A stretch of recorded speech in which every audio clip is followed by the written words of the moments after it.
Today on Locked On Rockies, crushed at Coors yet again.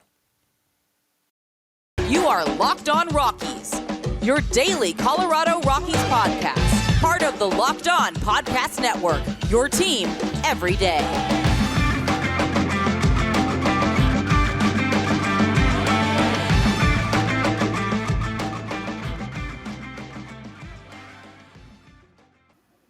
Welcome to this edition of Locked On Pirates and Locked On Rockies here. It's a Locked On crossover where it's your team, your Pittsburgh Pirates and your Colorado Rockies every single day here on the Locked On Podcast Network. You can see the Locked On Podcast Network at Times Square. That's popping up lately all of a sudden.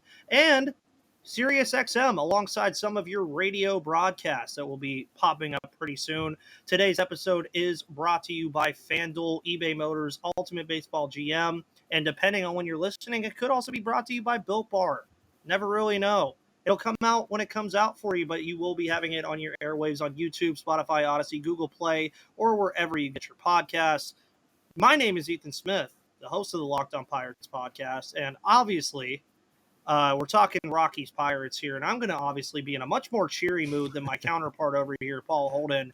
Paul, how are you, sir? How are you doing with everything that's going on in Rocky Land? Rocky Land, it's gotten worse and worse. It's been a tough losing streak. It's been a tough moments of realization. But, I mean, I try to be chipper. But unfortunately, I have just been in a sour mood and lots of ranting on the podcast lately. I mean, what is there to analyze? I mean, it was on the Rockies are just simply... I've used the word so much, but the Rockies are embarrassing right now. I mean, it is unfortunately just, I said it before, I'll say it again. The Rockies are playing the worst baseball in the entire league right now. I truly don't believe that the Rockies are the worst team in baseball, but right now, at this moment of recording, the Colorado Rockies are the worst team in baseball. Yeah, and we talked about some of these statistics that happened in this series, and I was going to have them all outlined, but there was just so much that happened in this series that it was kind of impossible. But the big overarching thing, the Rockies scored 3 runs in all 3 games of this series. The Pirates scored 33 runs combined in the series, so that was obviously a big deal. For the Pirates fans, the quality start streak continued to 9, which is something that was unheard of last year. I actually had a statistic yesterday on Twitter where I said that Mitch Keller last year by himself had 13 quality starts of the 32, I think, that the Pirates had all year last year. They're currently on a 9 quality start streak right now, and I believe they already have 11 this year out of the 19 games that they played. And right now, the Pirates are one of the best teams on the road in baseball. It is insane.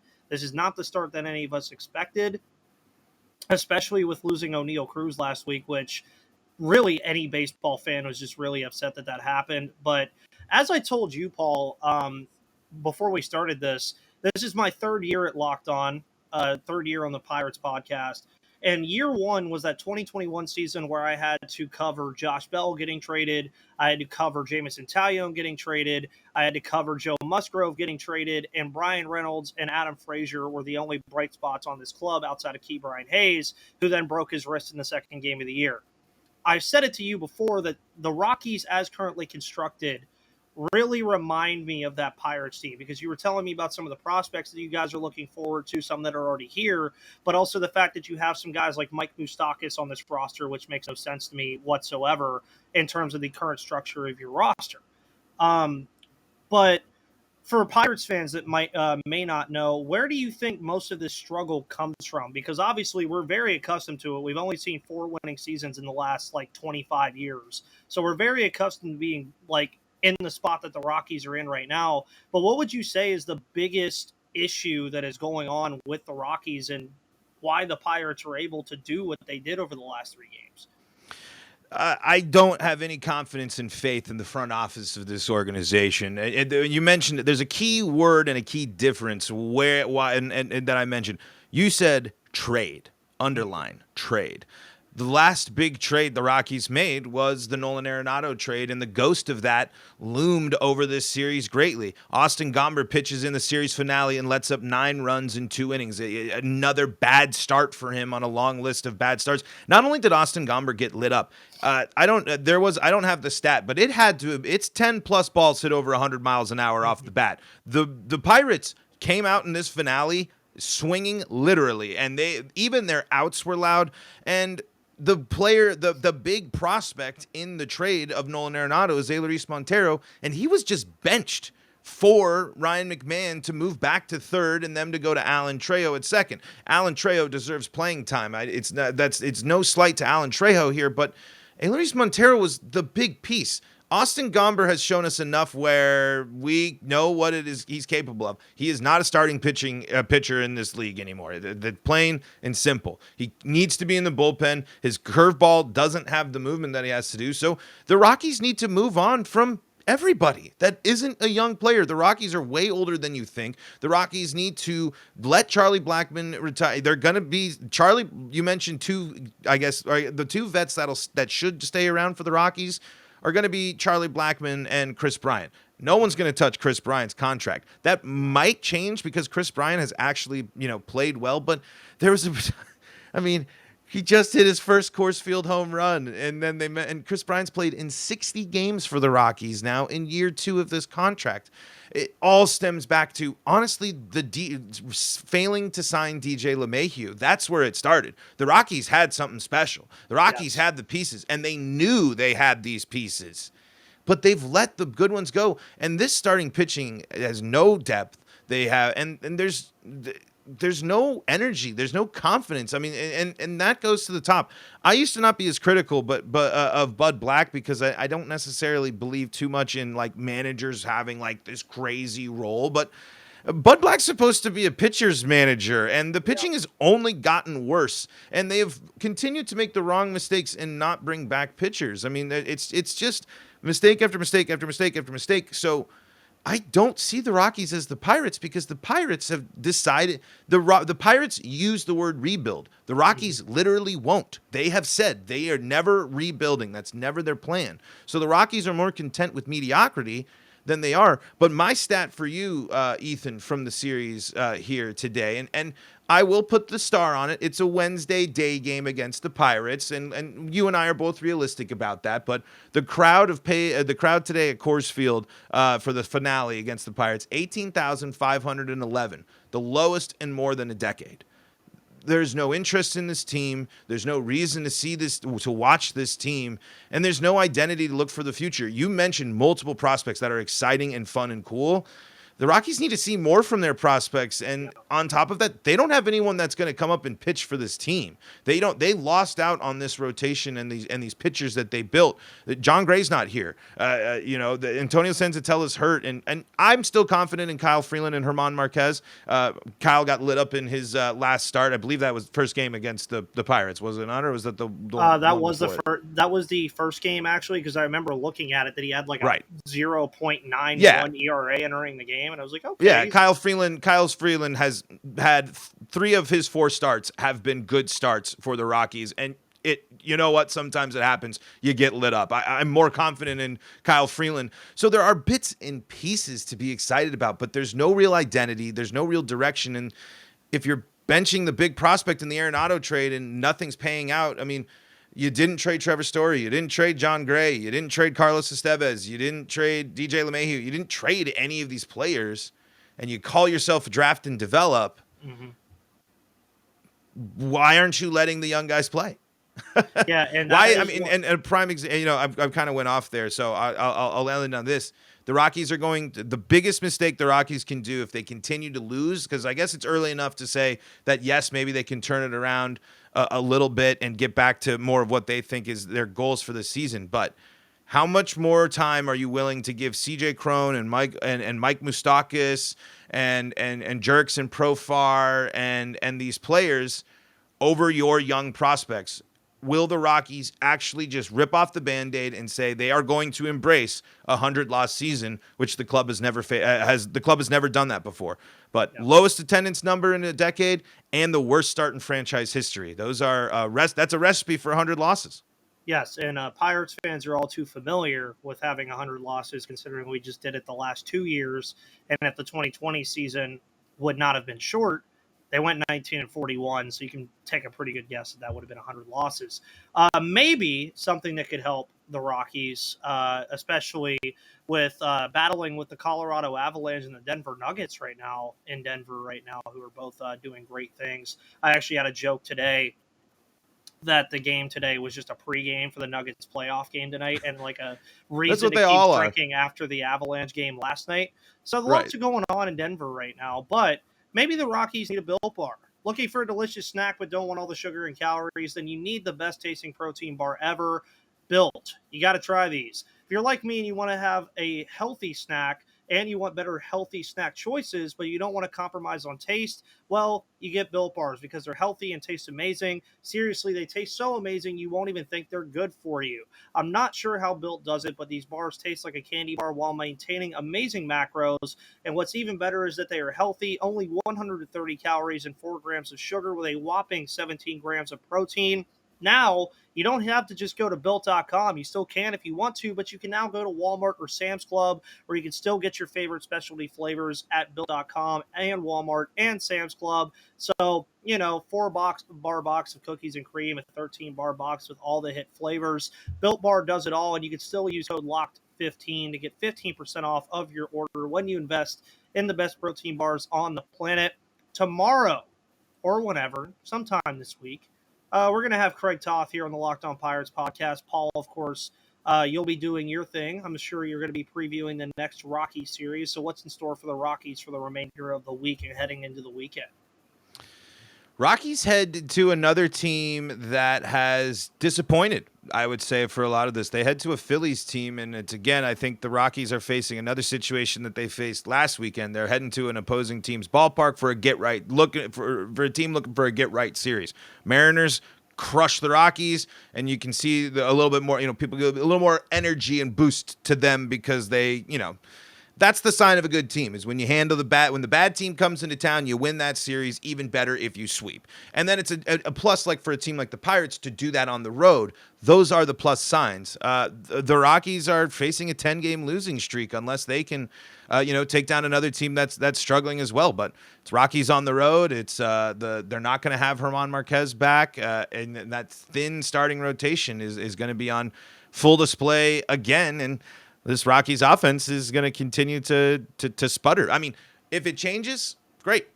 The Rockies have so much work to do, though. And I'm curious, Ethan, to kind of flip it, looking ahead for the Pirates, how sustainable is this? And how does it feel to kind of see the process pay off a little bit? You mentioned 3 straight tough seasons, but again, these teams that struggle, they at least admit to the struggles more than the Rockies and commit to plans.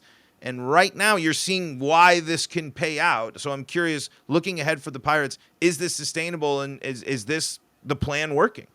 Well, and I wouldn't call it the plan working just yet. I've always labeled 2024 as the year where we can actually legitimately have an idea of what this team is going to look like for the next decade following.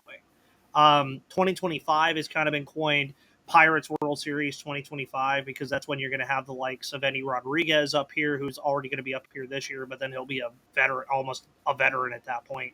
But I mentioned to you that it is rewarding to the sense that we've seen guys like Key Brian Hayes now who have come into his own. I mean, he had wonderful plays in this series defensively. You look at David Bednar, who they traded for in the Joe Musgrove trade, who's a Pittsburgh native. He's arguably the best closer in baseball right now. You look at guys like Roansy Contreras, who you also traded for. Mitch Keller has finally seen a maturation. You're seeing the maturation of a lot of these guys that 2 years ago I was talking about as potential pieces to this team. Then you add G1 Bay, who came out of nowhere. You add Rodolfo Castro, who right now from the right side is one of the best hitters in all of baseball. You add Brian Reynolds, who, I mean, how many times has Brian Reynolds been in trade conversations over the last 2 or 3 years? He's still here. You bring back Andrew McCutchen. You bring in Carlos Santana, Rich Hill, Vince Velasquez, Austin Hedges. They've created a team that's very interesting to me specifically, and interesting to a lot of people in baseball in general, where you have these veterans that you bring in for a decent amount of money. Like for the first time in a while, the Pirates actually went out in free agency, threw $8 million at Rich Hill. They threw $4 million at Vince Velasquez, $6.5 million at Carlos Santana, G-Man Choi, who sadly is going to be sidelined for the next 8 weeks. They threw money in him, or threw him in a trade, which was really the first move of the offseason. But then where it seems like with the Rockies, where they have like a bunch of guys that are aging, but nothing really here yet, the Pirates have the advantage of having these veteran guys as somebody that these young guys can look up to. And I mentioned it to you before we started recording, but I'll say it again. I don't even think this is the best version of this team. You're still going to add Luis Ortiz to this mix eventually. You're still going to add Eddie Rodriguez to this eventually. Liover Peguero, Mike Burrows, if he comes back healthy from his injury he sustained a few weeks ago, he's another guy you could throw in there. Osvaldo Bido, Colin Selby. There's so many different names. Nick Gonzalez you could throw out there. Cal Mitchell. There's a lot of different names that the Pirates are going to have at their disposal that just aren't even here yet, that are arguably better than the players they have right now. So when I ask if it's sustainable, I do think by June or July, once that roster shifting kind of starts happening and you hear some trades start to pop up about guys like Rich Hill, Vince Velasquez, Santana, guys like that, then that'll kind of take the wind out of the sails a little bit. You don't want 2018 to happen again. And Pirates fans know what I'm talking about. I'm sure you probably do too. When the Pirates are a little under 500, but they were just there on the division lead. They were like right outside of it. They make the trade for Chris Archer, trading Shane Baz. They trade Tyler Glasnow and Austin Meadows, and it was one of the worst trades the Pirates have ever made in their franchise history. Do you do that again? Like, do you make that risk again where you move on from some of these prospects and go out and get that other starting pitcher you need, or do you go get that other bat you need? Just because of the amount of pure talent that this farm system, which is now ranked in the top 10 on MLB Pipeline for the fourth straight year, has at your disposal right now, I wouldn't. But sustainability, I still predicted 74 and 88. Maybe go up 1 or 2 wins, but I don't expect this team to be an above 500 team unless for some reason they just continue this offensive onslaught that they've had. And I truly don't know, but it is welcoming to see that, Joel Embiid always joked about trust the process. The Pirates are trusting the process, and it's paying off for them at least minimally right now, but it's going to continue to be minimal wins that are then going to lead to that peak that they're eventually going to hit. And you mentioned a list of a bunch of exciting players, but again, a guy that is a great player to just insert into your lineup and one that clearly had a massive impact in this series, former Rocky Connor Joe. I mean, that was a great move. I mean, you just feel a little bit better. Again, I think that's the right mindset for a team like the Pirates and the Rockies. Say if the Rockies were kind of off to a start that I was hoping they were capable of doing, but clearly not. You feel just a little bit better because you're seeing, okay, this can work. But while on the back of your mind, it's April. It's early April. There's plenty of ball left, but it shows you that this team is capable of doing stuff. And again, it's important to beat bad teams on the road. And the Pirates didn't just beat the Rockies. I mean, the Pirates thrashed the Rockies. I mean, absolutely dominated the game. The only thing I would say is both of these teams can't play very good defense right now. I think the Pirates were playing if they didn't have 2 double-digit leads in games, could have been bit more by some of the defensive issues that both of these teams are facing. So what are you hoping to see? Maybe we'll get into this here coming up in segment number 3, but I'm curious what you want to see the Pirates improve on and what you are still a little bit hesitant towards. And is this team going to be able to take on to some of the folks that we have on coming up here in the division? Because I'll just spoil it for you here. I'll just answer that question for you. I don't think the Rockies stand a chance against the NL West, even while the NL West struggles. So maybe we can get to that here after we hear from some of the people that help make this show possible. Yeah, and some of the people that do help make this show possible and that could possibly help the Rockies, by the way, Paul, they're great at building their vision part by part. They're great at fixing things. eBay Motors. Now, eBay Motors, they might not be able to fix a baseball team, but A championship team is all about each player being a perfect fit. Same with your vehicle. So for parts that fit, head to eBay Motors and look for that green check that you're looking for. Stay in the game with eBay Guaranteed Fit, ebaymotors.com. Let's ride. With eBay Guaranteed Fit, you can be sure every part you need fits right the first time around, so you don't have to juggle and spend more money. Just add your ride to My Garage and look for the green check to know the part will fit or your money back. And with over 122 million parts, almost as much as the Chris Bryant contract, to choose from, you'll be back in the game in no time. After all, it's easy to bring home a win when the right parts are guaranteed. Get the right parts, the right fit, and the right prices on ebaymotors.com. Let's ride. Eligible items only. Exclusions apply. Broncos country, let's ride. Yes, Broncos country, let's ride. Speaking of, make sure you check out the Locked On NFL pods. The NFL draft is next week. Steelers people, you already know Christopher Carter, my king over there, doing Locked On Steelers work, where he was this close to predicting Bud Dupree coming back to the Steelers, but he went to Atlanta for a little more money.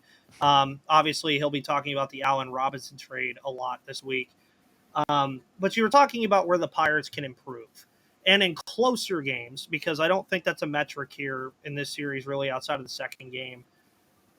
I don't mind the base running aggressiveness. I don't. It's fine to be aggressive. I'm sorry to just jump on you, but like this is one thing I'm so envious of teams. And it's one thing that's going to be more apparent, especially when the Rockies play the D-backs. I would love for the Rockies to have more speed and base running aggression. The Pirates did get burned in this series a couple of times with the base running aggression, but man, I gotta say, I love that teams are going, let's steal some bags. Yeah, and I don't mind it, but then again, like, let's say it's a closer game here, 4-3 in the 8th inning or something. I get trying to be aggressive in some of those spots, but there are some times where I'm like, are we really sending Connor Joe here? Like, Connor Joe's not, like, slow, but he's not fast either. Like, he's a speedy guy. Like, he can run, but he's not, like, a prototypical base stealer. That's kind of just nitpicking a little bit. I would like to see the defense overall improve. Some of the middle infield stuff is kind of getting annoying with O'Neal Cruz being injured. And I just hope that Ke'Bryan Hayes, who has had injuries the last 2 years, stays healthy, because if he gets hurt and they have to move Rodolfo Castro to third, that shortstop position defensively gets really interesting for this Pittsburgh Pirates team. So you just hope that he stays healthy. On top of that, I mean, the offense showed up in this series, but I do always like to put an asterisk on any game that happens at Coors Field, because there were definitely some balls like the Rodolfo Castro home run on Wednesday. I was like, okay, I don't think that's leaving the park in Pittsburgh. I don't think that's leaving the park in other cities. So there, consistency offensively, I think, would be one thing. But it is very hard to be a consistent offense when you're having to get looks at so many young guys that need playing time. That's one of the biggest things that you really have to deal with. Pitching right now is fine. There are certain points where I'm like, okay, stop having the tightrope through second and third with one out, like Robert Stevenson had to do on Tuesday night. I was like, hey, guys, I know it gives you an adrenaline rush to be in a bases-loaded jam with one out, but maybe don't do that all the time. Like, that's been the joke with Dowry Moretto, who you guys saw in the final inning of the Wednesday game. It's almost like he has, like, a affliction for, like, just getting himself in bad spots and then getting out of them. Fine with it if you get out of them. But if you don't get out of them, that's going to start becoming a problem. And this bullpen, there's a lot of injuries going on right now, too, that I think they're going to eventually catch up. G-Man Choi's out. O'Neal Cruz is out. Rob Zastrinski's out. Chase DeYoung is out. There's a lot of injuries going on with this team. And then JT Brubaker just had Tommy John surgery like a week and a half ago. So we'll see how they battle all that stuff. But, I mean, I see the series that they have this upcoming weekend against Cincinnati is a big revenge series. They win on opening day in Cincinnati, which won me a bet against Stephen Offenbaker, which I'm still expecting that Pirates gear episode from you, Stephen. But then they dropped the second and third game of that series where they lose the two of the first three. Now the Reds come to our place where at home the Pirates have not played many home games. They played a ton more road games, but they did not look near as good at home as they have on the road. So I do want to see them kind of hunker down at PNC, beat a team in the Reds that I know I shouldn't say we should be beating the Reds, but this is a kind of series where I'm like, okay, we need to like keep the good times rolling here. So I really expect a revenge series from them this weekend, and I expect the pitching to just keep doing what it's doing and win as many games as possible before you hit the wall. Rockies fans, you probably know too, every team at some point in the year hits a wall. The Pirates are going to hit a wall. But why not win enough games like where they're 12-7 right now? Why not get to 15-8 or 14-8 or something like that? So when you do go on that 5-game losing streak eventually, you're still above 500. I think Or that's what I eight. want to see. Or yeah, or win 8 games. You never know. Or 8 games, yeah, like you guys right now. I mean, there's so many times even the Dodgers. Look at the Dodgers. They started the season terrible. The Cardinals right now are a mess. I don't know what's going on with St. Louis right now. They barely skated past you guys in that series before they played. Or wait, did they? Yeah, before they played us. So it really is just try to I try to always relate it to something else. The sophomore slump where like, oh, they're going to have a bad year in their second year. What's going to happen. So why not have at least a good start to the season so that when this wall does happen, it doesn't feel as bad. Yeah, absolutely. That's a healthy. I think you're kind of exhibiting the right mindset of where the Pirates are at. I think again, focus on the optimism, but don't neglect that. Hey, where there are still these issues, but Mm-hmm. that's the biggest difference. I think the big summary from this series is you can see the Pirates trending upwards while you see the Rockies trending downwards, and the big question is going to be, when do the Rockies punt? When do the Rockies just say enough? Will they do it during the season? Especially if the team doesn't do like a drastic turnaround or doesn't have a swing. If this team is well out of it at the deadline and does not make some moves, Yeah. it just a continued misstep. I just think that is going to be a huge issue. Whereas the Pirates, are going to have to be a little more careful with the moves they make because they already tore it down. You already mentioned they traded, but all the X, Y, and Z away. But now you're seeing why that's a benefit. It's if you don't feel like you're going to bring back these players or you're going to move on, get more in return, get a little extra, and it's going to help you. So I'm curious now, though, does this start to tear the classic Reynolds trade? There's that it's going to be all over at the deadline. That's going to be, you're going to be at every single crossover you do, every single time you talk on the pod, every comment is going to be about the potential moves, and of course, the Pirates being at the center of them there with their players. Is that going to be enough to have them stand pat, or do you think the Pirates make some more moves and change it up in favor of getting these more playing time for this abundance of young guys? I really do think right now, just the process of thinking has to be, where are they? You mentioned earlier, the NL Central is not that strong of a division. If they're in play for it, maybe they go after it a little bit. If they're not, maybe you just shave off some of the veteran guys. And that's where I think the Rockies need to be right now. The Rockies, albeit they looked bad over these 3 games, as a unbiased outside source, I'm here to tell you, teams would want CJ Cron. Teams will want Charlie Blackmon, Kyle Freeland, Herman Marquez. If Chris Bryant all of a sudden comes back into form and a team wants to eat that contract, a team will do it. The Rockies have guys that are pretty solid players that would garner at least something back. CJ Cron alone is a right-handed power hitting first baseman. Teams will want that on a playoff push. Charlie Blackmon is a veteran left-handed outfielder. Teams will want that. He's a guy that immediately enters the clubhouse, and from what I know from Charlie Blackmon, as again an outside source, the dude's an upstanding leader in the clubhouse. Any team will want that, even if he's your fourth outfielder. They'll still trade something for him. And I think from what I get from you and what I've heard, it's always better. And this is the thing that I used the last 2 years when they got barely anything back for Tyler Anderson and some of these guys that they traded. Although the Jose Quintana trade is starting to look awesome with Yohan Oviedo and Malcolm Nunez, it's always better to get something than nothing.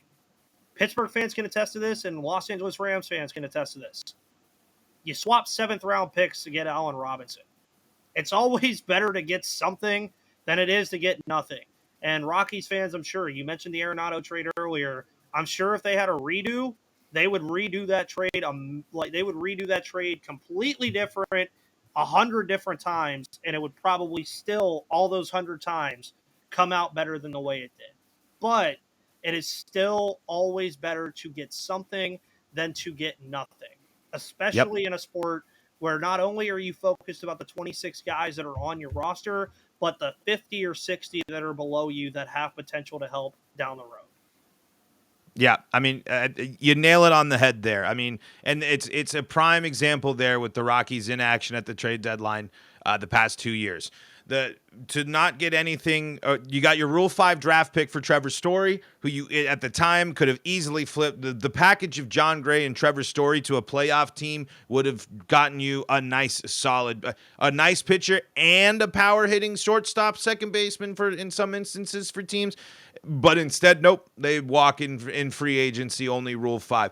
Jose Iglesias, you have your shortstop of the future you're going to, instead of trading him to a contender last year, nothing. CJ Cron was the team's all-star and has cool, but he cools off tremendously. So I agree. You need to make, and you need to be willing to move on from these vets. Again, the Rockies, I think, take it very seriously that they've never lost 100 games. They need to not care. They need to embrace and actually tear it down and rebuild so we can get back to winning baseball in Colorado. Yes, and speaking of baseball, for everybody wondering, of course, we mentioned it a couple times, the Pittsburgh Pirates will be starting their series against the Cincinnati Reds on Thursday. It's a 4-game set, while the Rockies, ironically, traveling to the state of Pennsylvania after the series, will be taking on the Philadelphia Phillies. So look for my coverage of the series here at Locked On Pirates. Look for Paul's coverage of the Rockies and Phillies series over at Locked On Rockies. Paul, where can people follow you on Twitter? Where can they follow your social media and find the podcast? You can find us at Paul Holden 33 on Twitter. You can also find at LO Rockies as well, Locked On Rockies on YouTube. We stream a lot of our episodes live, so if you want to ever curious about popping in the live chat, hearing from the Rockies fans, we do that live a lot. So come hang out with us there. That's where you can find more Rockies talk. Yes, and of course, you guys can follow me on Twitter at MVP_Ethan or at Locked On Pirates. You can follow Locked On Pirates and Locked On Rockies on YouTube, Spotify, Odyssey, Google Play, SiriusXM, or wherever you get your podcasts. My name is Ethan Smith. That's Paul Holden. Enjoy the rest of your day, and we will see you guys on the flip